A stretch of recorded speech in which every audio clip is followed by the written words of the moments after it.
Hey guys, welcome back to my channel, and we're continuing with the look back at the episodes of Galactica 1980, which was served as the sequel to the original Battlestar Galactica.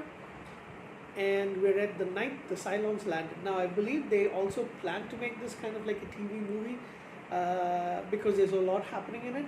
But the version that I have is actually the split into two different episodes. And let me just adjust my seating over here. And I like this a lot.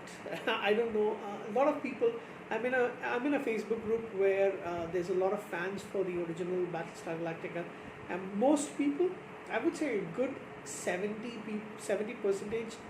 hate Galactica 1980. While I agree that it is, below quality in several factors, restocking footage, silly episodes, campiness, overall cheesiness and corniness. But I would say that this was the show that actually turned me on to science fiction at the young age of 4. So this definitely is a nostalgic favorite for me. So, but this episode in particular, this double episode is what I remember, other than the pilot and and the last one. Sorry. The last one is Return of Starbuck. This double part episode and the first 3, I don't remember the others so much, but definitely this one has got a lot of quality in it. I really like the overall presence. So this is basically The Night The Cylons Landed is about an experimental spaceship, Cylon spaceship, which the regular Raider is a 3-seater, where you have 3 Centurions. However, in this one you have 4 Centurions and you have 2 others. Now what happens is a patrol from the these are the 2-seater Vipers.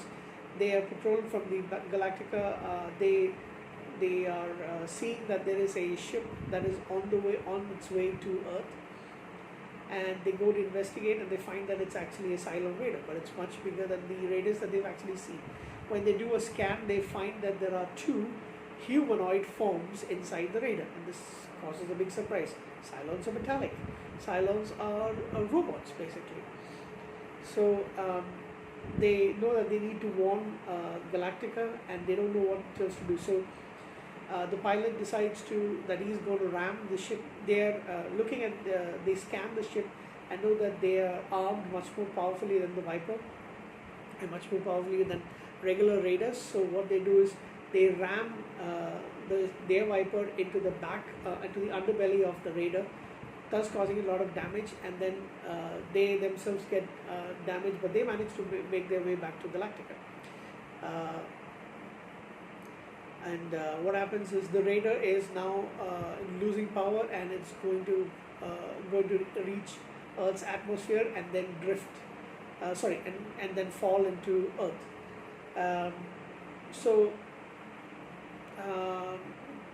Thinking that the Air Force basically scans, and they find that there's another spaceship out there that seems to be coming, and it's going to land somewhere near New York. So Galactica also warns Dylan and Troy, but they actually think that this is their Viper. So they, with the help of Jamie Hamilton, she says she'll take care of the kids. They go all the way to New York. She books flights for them, she books seats on a flight for them, and they go to New York. On the way, funniest thing in the world, and how come it happens when these guys are in it. The ship has an attempted hijack by some terrorists who want to take the ship to Cuba. However, Troy and Dylan use their weapons to subdue them, and then a kid notices that it's them. So the people on the ship call them heroes, but they don't want undue attention onto them. So the crew tell that they have contacted the FBI and the cops below. So they would definitely want to have a talk with you, but they don't think these guys would be in any trouble. So they use their what are these devices called? Computrons or something like that. They use those hand devices, make themselves invisible, and they sneak out, and then they they take a taxi and they go towards the point where the Cylon raiders. Now up to this point, they don't really know what's happening. The two other colonial warriors who were in the Viper there, they were able to reach Galactica. They were revived, and they warn Adama, saying that it's actually a Cylon raider, and the fact that they found in scans, they found that there's humanoid life forms on the raider, inside the raider. And then we see that inside the raider there are these 4 Centurions and 2 Cylons, skin jobs, who look like humans and who can pass for humans. So Battlestar Galactica, the reboot, you weren't the first to actually think about putting flesh Cylons. This actually came in this particular episode. So this is an experiment that the Cylons have been doing during the past 30 years, between the end of Battlestar Galactica and before the beginning of Galactica 1980. So they can pass for humans. However, they crash into the woods area. Troy and Dylan reach there, but before they can reach, the Centurions are all damaged. The second human Centurion, the skin job, he is killed. Only one of the Centurions one of the skin jobs is alive, and his name is Andromedus. Andromedus?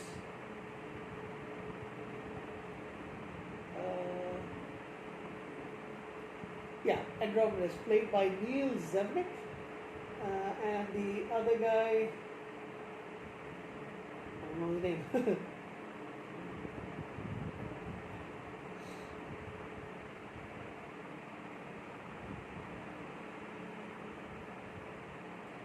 I'm going to try and find out. Anyway, we'll do that a little later. So and there's one Centurion who survived, as well as this guy. So he takes the help of the Centurion. They leave out, and they manage to put the self-destruct on the raider, so that no one can actually find out. No one can actually find out what the ship was, and then they try to make their way away from the wreckage. As soon as they leave, Troy and Dylan reach there. They try to investigate, but then they see the dead body of the skin job Cylon, and they know something's up. And then, they see that the ship is about to self-destruct, and then they leave. They're caught by the cops. However, they manage to trick a couple of them.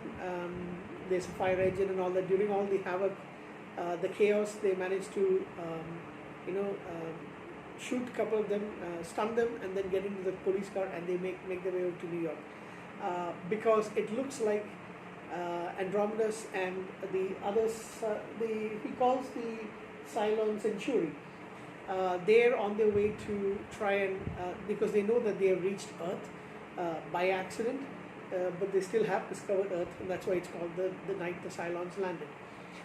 So they actually go to the nearest radio station where they can alert the rest of the Cylon fleet, saying that that they have discovered Earth. Excuse me about that. And I'm back. Sorry, I was getting quite a few alerts on my phone, so I just decided to answer a couple of them and then come back. So they so Andromedus and Centurion decide to go get their way to the nearest and largest radio tower, so that they can actually broadcast their message to the rest of the Cylon fleet, or at least try to. That's what they are saying. And then Troy and Dylan now to stop them. Funniest thing of all, on their way, a car stops and sees them. The car is driven by Norman and and Shirley. Norman and Shirley are a husband and wife, played by very famous actor from before, but I don't know his name. I've seen him in so much stuff. Norman is played by William Daniels, who I've seen in a lot of television shows, and I think a few movies as well. I think he may have passed away.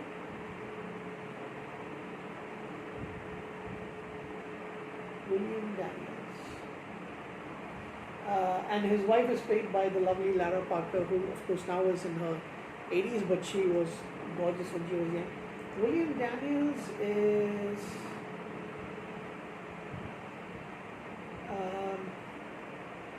I know he's played a lot of stuff. I'll have to check and see what else he was in.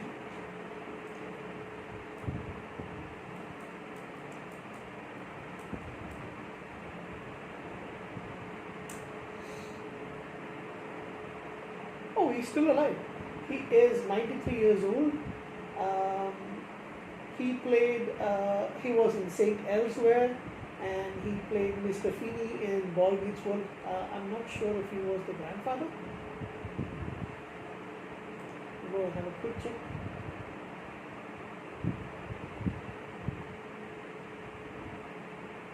Oh, he was a teacher. Yeah, that's why I know him so much. He was also in movies like The Graduate, Two for the Road, 1776. Oh, and he was the voice of Kit in Knight Rider. That's where I know him the most. Although you don't actually get to see him. And he he's been married to Bonnie Bartlett, who is an Emmy Award actress as well. So wonderful actor, and yeah, and Lara as well. She is amazing as well. She plays a really funny character in this episode. So she sees them and thinks they are. So it just happens. Oh yeah, I forgot to mention that. This just happens to be on Halloween. Coincidence? I think not. So she thinks they are in costume, and she gushes over their outfits, especially Centurion's outfit, thinking that the Cylon is a costume. Norman isn't that happy about it, but then she invites them to join them for a couple of parties. Norman works for a radio station, and this intrigues Andromeda, so he says he definitely wants to go with them.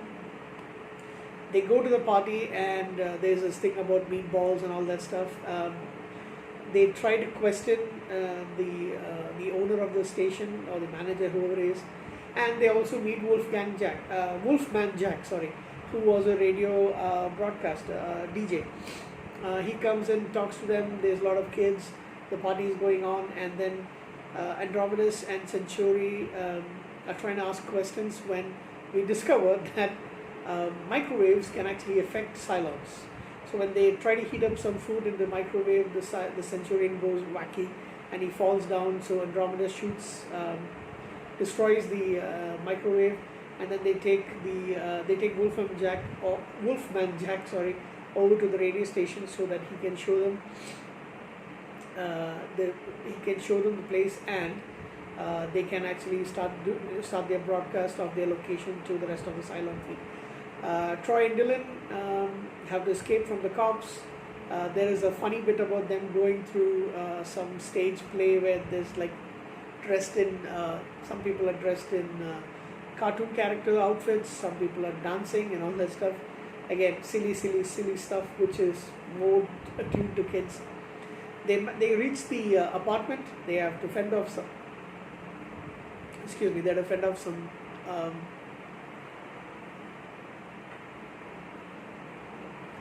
muggers. They jump onto trees, all that stuff. The basic storyline. I mean, this is all like filler to make it as long as possible. That's what I think, at least. But they make their way to the building.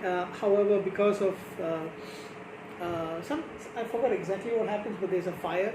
They manage to rescue some kids. Then they make their way onto the radio station, where Andromedus and Centurion are trying to reach the main tower so that they can actually, and the antenna, whatever you call it, to broadcast their. Let me get that particular point. Broadcast their location to the Cylons, and of course they are able to destroy. They are able to terminally wound Andromedus, and Centurion is also shot, and he is already damaged. his main agenda is to keep Andromeda safe. So he picks him up and he tries to walk them away from the rooftop, and they land into a trash can. They land inside that, and then later onwards you see the trash collecting truck comes to collect them, and they are crushed completely. So I'm sure both of them are completely destroyed. That's what you see. That's the end of that particular thing. Troy and Dylan then have to make sure that they are not noticed by the cops who come there. They inform Adama that they are successful in their mission, and then they decide they have to go back to Los Angeles. So that's basically this episode. There's a few things I want to discuss. Of course, the fact of the skin jobs, and this was amazing for me. Now, I have to say this. I watched. I mean, I was aware of the Battlestar Galactica, the reboot, but ever since the show was announced, I knew about what to expect and all that things, and I thought they came up with this thing for the first time, but the skin jobs. However, it was actually these guys, Galactica 1980, the so-called trash can series. Anyway, so coming back to that point, 2003 is when we saw the reboot Battlestar Galactica. Next 4 years was the series after the mini-series, the regular seasons. I think I watched Battlestar Galactica when I had a very bad foot injury. Basically, I tore the tendons around my ankle, and I was off my feet for I think about 10 days or maybe almost 2 weeks or something like that. So during that time, since I was mostly laid down, I was watching Battlestar Galactica. Somebody had given me their DVDs, and a friend of mine, and I binge watched the entire show through those days. This must have been around 2009, I believe. Yeah, 2009, or maybe the beginning of 2010. Yeah, 2010 was probably. Anyway, one of those years. So after that, I have watched BSC a couple of times, but I keep wondering that, and to be honest, it is 2011 that I watched this particular episode, and I was blown away by the fact that, this was actually there in this in Galactica 1980. And to be honest, some of them feels a lot more darker. I'm not talking about just the light, but feels a lot more darker than the other episodes in Galactica 1980 as well as BST. This one actually does seem a little bit more dark. Alright, so let's look at some of the points from both the first part and the second part. This is going to be a long video, guys.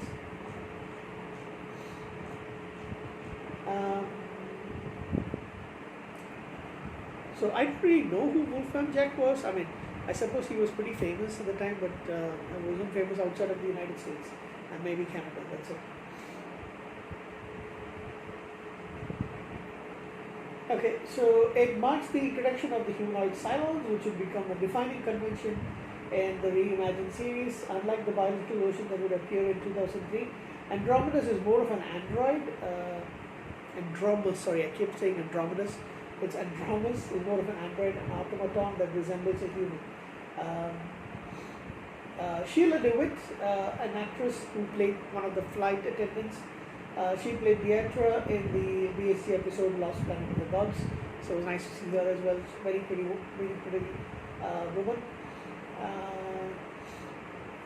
Troy and Dylan, initially when they are contacted by Adama, they're actually watching a movie with the kids. It's a movie called This Island Earth.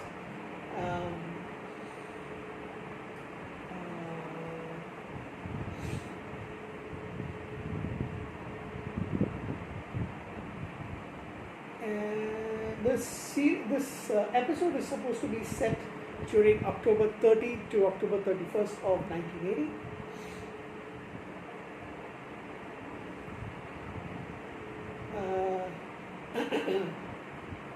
Andromedus is played by an actor called Roger Davis. I think. Let's see whether he was anything else. Roger Davis. I think there's a guitar player called Roger Davis as well. Or a bass player for blind, is it?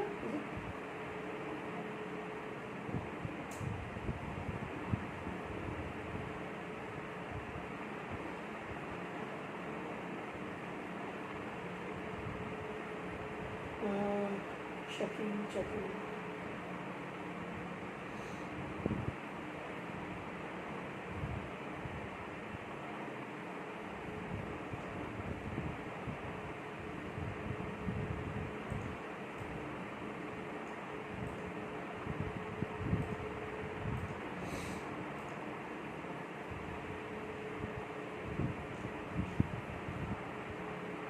Going back to 1980. Yes. So Roger Davis is, well, he was in, he played multiple characters on Dark Shadows, the original television series, Twilight Zone, stuff like that. He was married to Jacqueline Smith, who was one of the very beautiful woman who was one of the college angels. Okay.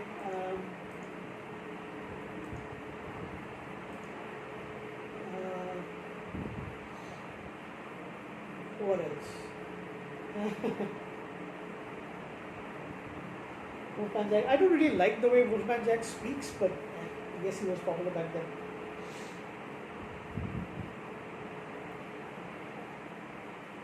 Oh yeah, there's all this talk about meatballs. Fine.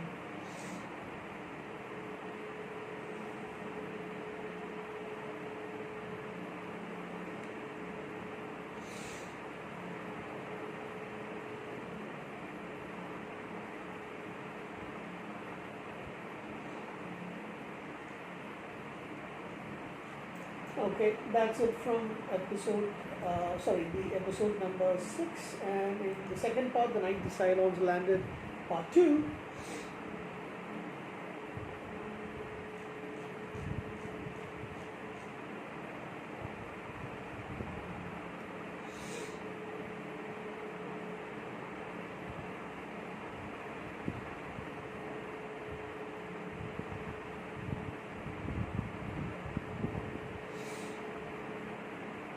Yeah, so one of the points they actually make in this is, what an amazing and unbelievable coincidence that the Cylons arrived on Halloween, thus allowing them to walk around without really standing out. Rex Cutter. Sorry there, I'm back. This is going to be the third clip. I had felt the oncoming of several sneezes, so I decided to stop the video at that point.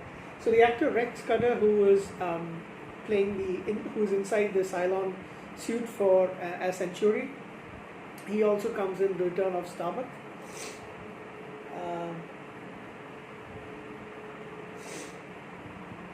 Like I mentioned earlier, William Daniels played the voice of Kit in Knight Rider, also another Glenn L. Larson production. He's also known for his roles on St. Elsewhere, and like I mentioned, Boy Meets World.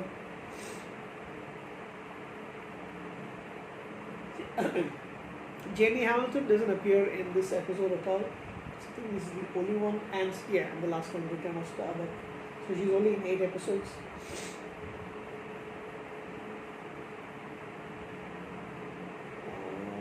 And that's basically it.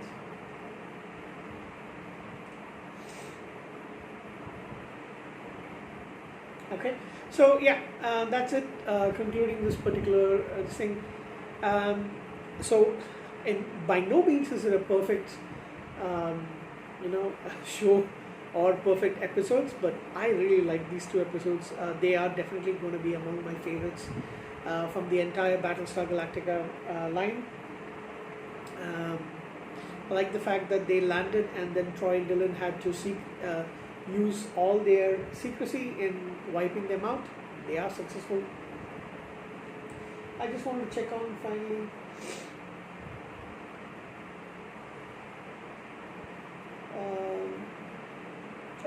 The drum truck, when it drives by, I think they crash, but you can see Centurion's head is still functioning, and he says, "I will protect you."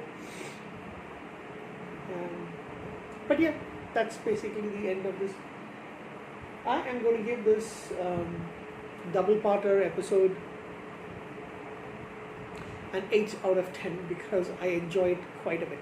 Now I agree that maybe when you look at it critically, there are a lot of flaws, there are this, there and all that stuff, but it is what it is. It's entertaining to me, so therefore I like it a lot, and I gave it an 8 out of 10. So thank you guys, and I think I'll say good night right now. Ta-ta.